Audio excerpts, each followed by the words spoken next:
বঙাইগাঁও বিধানসভা সমষ্টিত আগন্তুক নিৰ্বাচনক কেন্দ্ৰ কৰি ৰাজনৈতিক পৰিৱেশ দিন দিনে উত্তপ্ত হৈ উঠিছে। বিভিন্ন ৰাজনৈতিক দলৰ সমান্তৰালভাৱে নিৰ্দলীয় প্ৰাৰ্থীয়েও জোৰদাৰ কৰিছে নিজৰ প্ৰচাৰ। ১৮ নং বঙাইগাঁও বিধানসভা সমষ্টিত নিৰ্দলীয় প্ৰাৰ্থী চক্ৰধৰ দাসেও তীব্ৰ গতিত আগবঢ়াইছে নিজৰ নিৰ্বাচনী প্ৰচাৰ। এই পৰিপ্ৰেক্ষিতত বুধবাৰে নিশা চৌৰাগুৰিত উপস্থিত হৈ তেওঁ এখন নিৰ্বাচনী প্ৰচাৰ সভা অনুষ্ঠিত কৰাৰ লগতে এখন অস্থায়ী নিৰ্বাচনী কাৰ্যালয় মুকলি কৰে। সভাখনত অঞ্চলটোৰ ভালেই সংখ্যক পুৰুষ-মহিলা উপস্থিত থাকি তেওঁলৈ সমৰ্থন জনায়। সভাত ভাষণ প্ৰদান কৰি চক্ৰধৰ দাসে বঙাইগাঁও জিলাৰ সামগ্ৰিক উন্নয়নৰ বাবে কাম কৰাৰ প্ৰতিশ্ৰুতি প্ৰদান কৰে। বঙাইগাঁৱত বিগত ৪০ বছৰ ধৰি পৰিয়ালকেন্দ্ৰিক ৰাজনীতি চলি আহিছে। এই ধৰণৰ ৰাজনীতি উফৰাই পেলাব লাগিব, তেতিয়াহে প্ৰকৃত উন্নয়ন সম্ভৱ। এইবাৰ যদি ৰাইজে মোক সুযোগ দিয়ে, মই ৫ বছৰৰ ভিতৰতে বঙাইগাঁৱৰ উন্নয়ন নিশ্চিত কৰিম। লগতে তেওঁ সকলো বঙাইগাঁওবাসী ৰাইজক উন্নয়নৰ স্বাৰ্থত তেওঁক সমৰ্থন কৰি ভোট প্ৰদান কৰিবলৈ আহ্বান জনায়। News desk, Bijni first 24। এবার আমার পঞ্চায়েত সদস্য বিমানী চৌকা মহাশয় এখন দেবে।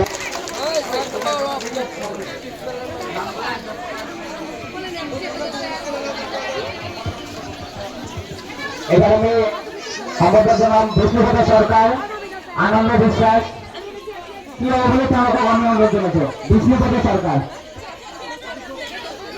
আনন্দ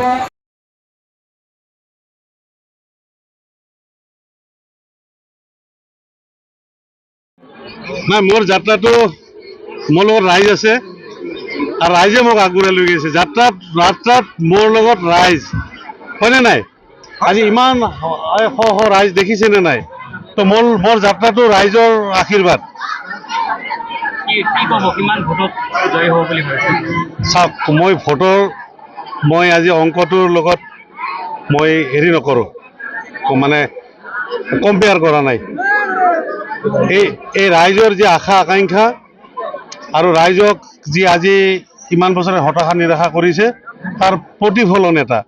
ফণীভূষণ চৌধুৰী যে ভুল কৰিছিল, ফণীভূষণ চৌধুৰীয়ে এনেকৈ ভবাই নাছিল যে ফণীভূষণ চৌধুৰীৰ এগেইনষ্টত বা ৰাইজৰ লগত এনে এজন মানুহ ৰাইজে আগুৱাই দিব আৰু ৰাইজৰ আশা আকাংক্ষাসমূহ পূৰণ কৰাৰ বাবে মই যি ৰাইজ আছে মোৰ লগত, মই কাৰো লগত প্ৰতিদ্বন্দ্বিতা কৰা নাই।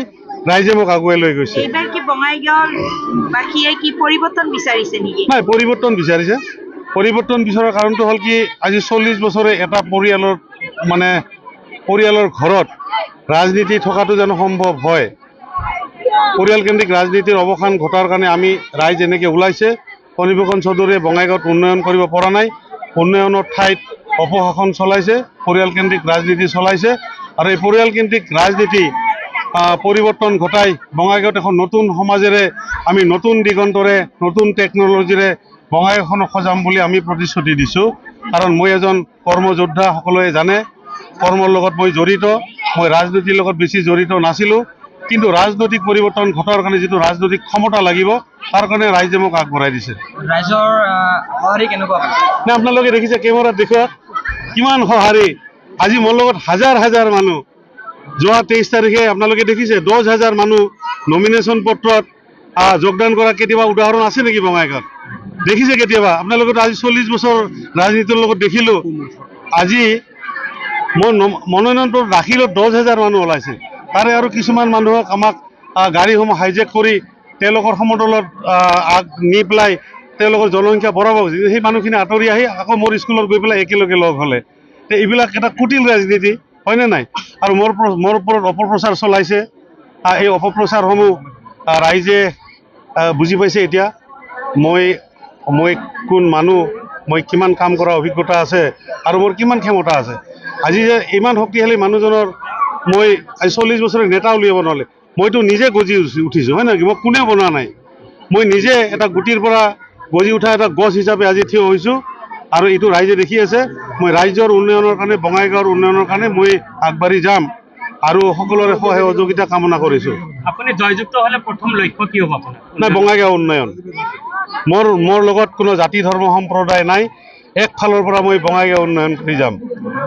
আপুনি ভাষণত উল্লেখ কৰিছে যে বিগত 40 বছৰে যি কৰিব পৰা নাই আপুনি 5 বছৰত মই 5 বছৰত কৰি দেখুৱাম। কাৰণ মই এজন ব্যৱসায় ক'ৰ পৰা কেনেকৈ উন্নয়নৰ বাবে আঁচনি আনিব লাগে সেইটো মই জানো। ঠিক আছে, ধন্যবাদ।